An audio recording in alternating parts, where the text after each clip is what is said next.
To you Redditors aged 50 plus, what's something you genuinely believe young people haven't realized yet, but could enrich their lives or positively impact their outlook on life? Everybody fucks up, it's what you do after that matters. 2 things I will be eternally grateful to my grandfather for instilling in me. Failure is not an end state unless it is where you choose to stop. He loved to quote that line by Churchill whenever something didn't work out for me. Success is stumbling from failure to failure with no loss of enthusiasm. Honesty is the most powerful tool you can use to define yourself. Admit your mistake, frankly and honestly. The truth always comes out in the end, no matter how big or small, and it doesn't get better with age. You can give back something you steal, you can help those you hurt, but once they brand you a liar, it's all you will ever be. This is some of the best advice here. Anecdotal, but honesty saved my career twice when I fucked up. I was working for a startup a long time ago and thought I had followed a procedure correctly, only to have it bring our production site offline. Right as it went down, I realized I fucked up and missed a critical step. Went straight to the CTO, admitted it, fixed it, and then went before the CEO to explain.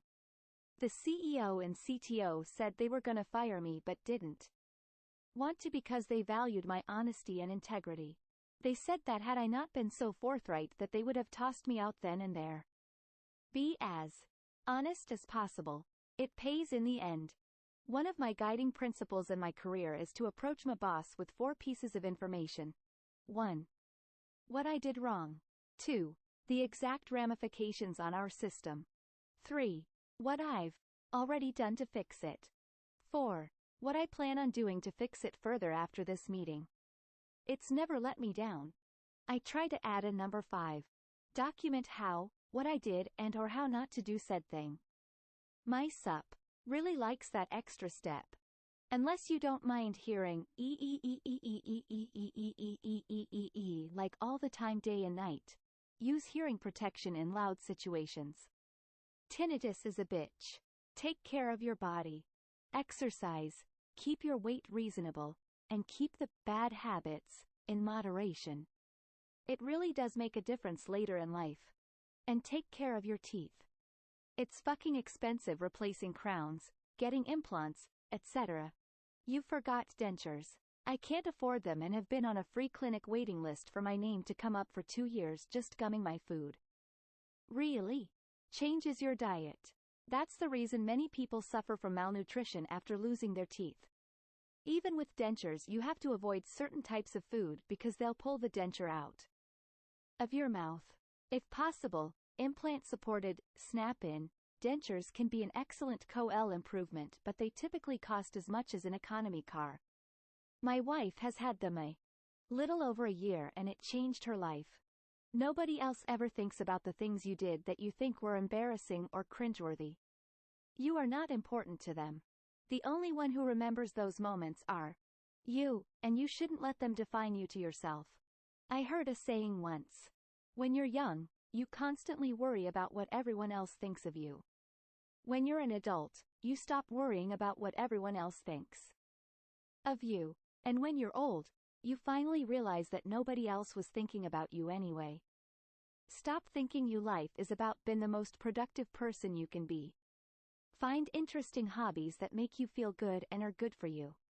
Your soul deserves to experience some of your own dreams. Don't waste all of your time working towards the dreams of your company's owners. Marriage, relationships should be fun and happy. Life is hard. Things get tough. Find someone that makes the tough times easier, not harder. Piggybacking off this and saying, even the happiest marriages get into arguments. It's not a reason to leave. Piggybacking off this to saying, discover ways to resolve conflict, to realign and reharmonize early in the relationship. Make it a habit to not linger in the muck.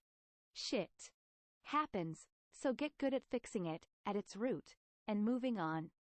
The difference between heavenly and hellish relationships is in having a supportive, connecting attitude versus one of judgment, isolation, retribution, and this attitude gets applied to every interaction, hundreds of times a day, every day of the year.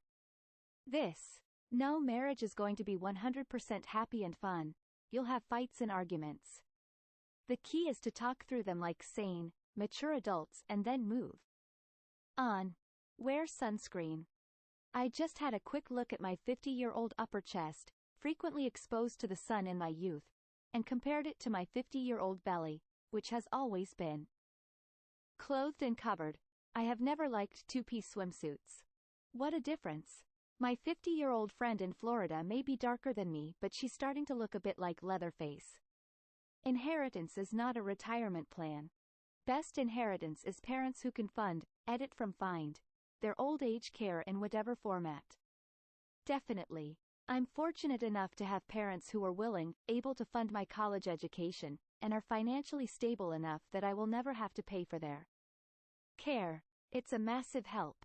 I have many friends who are either mired in student loan debt, or who have aging parents that they have to manage, and it's a major step up to not have those challenges. I'm having to do that for my mom right now, and it's a nightmare. She's lucky she has one kid who cares about her because the other siblings just cast her to the side, but it's emotionally draining to handle her finances in her retirement. If there was abuse in your childhood of any kind and no one helped, get help now. If you can't afford therapy, use online resource. They're not the best, but still helpful. Don't have your own children until you're sure you won't repeat the cycle. Reading for pleasure. I'd say invest in your health by regularly exercising. My wife got me into running when we were in our 20s, and it has been a big part of our lives ever since. I'm 63. Nothing crazy, no marathons. We don't time ourselves or follow a strict training plan. We just pick a route, go at our own pace, and have fun. We still go 3 to 4 miles, 3 to 4 per week. I also started working out at the gym 3x a week with free weights in my 30s, and have been doing it ever since. I'm no Schwarzenegger, believe me, but I can still work around the house, move furniture, shovel snow, and have fun tossing a ball around with the kids without injuring or exhausting myself. Between aerobic fitness and the weights, I've been able to stay remarkably healthy my entire adult life, knock on wood. It's also been great for my mental health and managing stress. You don't have to go nuts and set unreasonably strict requirements for exercise goals or diet that a normal person can't possibly maintain. Just do the best you can. Make exercising a few times per week a habit. Eat a reasonable diet. Avoid fried stuff. Eat fruit and veggies. Lay off the sweets, and 40 years later you'll really thank yourself, believe me. If you die, your employer will have your job posted before you are buried. Remember that on when making work-life choices. 100% this. Pops told me 30 years ago, don't forget mental income. Sure, you may be $20,000 a year behind your neighbors, but not bringing your work home with you every night and sleeping soundly is worth a lot more.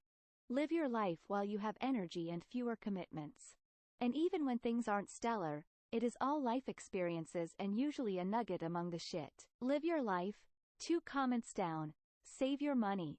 Well, WTF, which fucking one? I can't do both. Everything in moderation, including moderation. You save your money so you can live your life.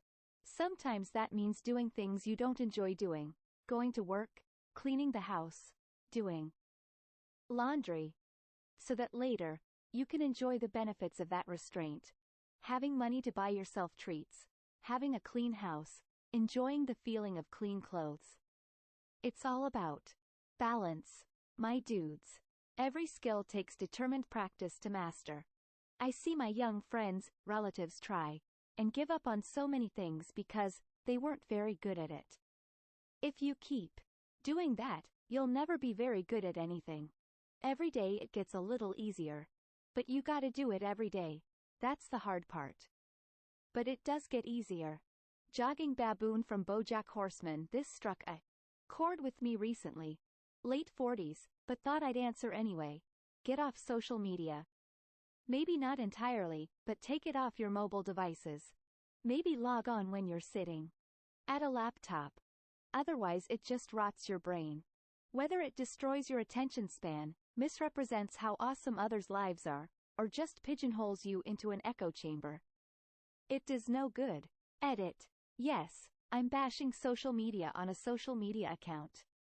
But the more nuanced attack is to not use SM so frequently.